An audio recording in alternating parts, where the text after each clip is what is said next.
successful. Congratulations, Mami. At saka, ngayon pa lang mag-congratulate na sa i-manifest na natin, yung pelikula natin na July. Ayun na nga. Game ka ba doon, Clau? Game ka ba doon? Kung matutuloy yung reunion project natin with Juday and Angelo? No, hindi. Kaya ako at July. Wala Angelo. Ha? Oo. Ano ka ba? Oo. Of course, ang galing yun. Teka na ko. Okay, alam niyo po. Hindi. Oo.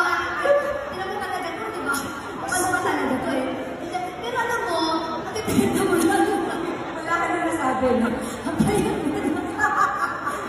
Ikaw, sa plano mo na ulit sa Pepe. Hindi mo sa brada. Hindi ka. Nagsasabi na ako ng totoo. Kaya tatlo lang yun. Ano ka ba? Ayaw mo ba isama sa Nawawi? Ay, siyempre, pwede na. Kung yung si Angelo.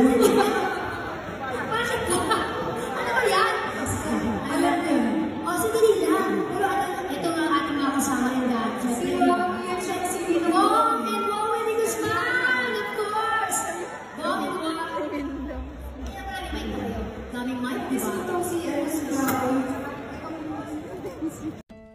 Nagulat naman ang mga press at mga nakasaksi doon mismo sa binitawan na linya ni Claudine Barreto para sa mensahe dahil sa 20th wedding anniversary ni Miss Gladys Reyes at ni Christopher Rojas na kaibigan ng aktres.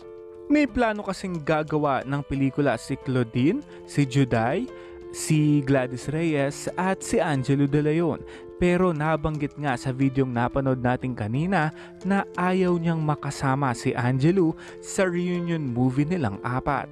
Bagkus sila lang dapat tatlo nila Juday. Buti na lamang wala na doon mismo sa event si Angelo at umuwi na. Habang ang mga press talaga namang natanong at kinorner si Claudine Barreto tungkol sa kanyang binitawang salita.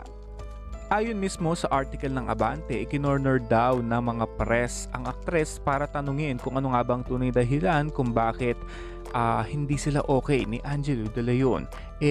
Ang tunay daw dahilan noong daw siya'y nasa down moment niya at may mga problema siyang sunod-sunod sila ng mga magkakapatid na Barreto, may interview daw itong si Angelo De Leon na parang nagbigay daw ng opinyon tungkol sa nangyayari sa mga Barreto sisters. Sabi pa niya wala daw dapat siyang karapatan para mag-comment tungkol sa nangyayari sa kanila.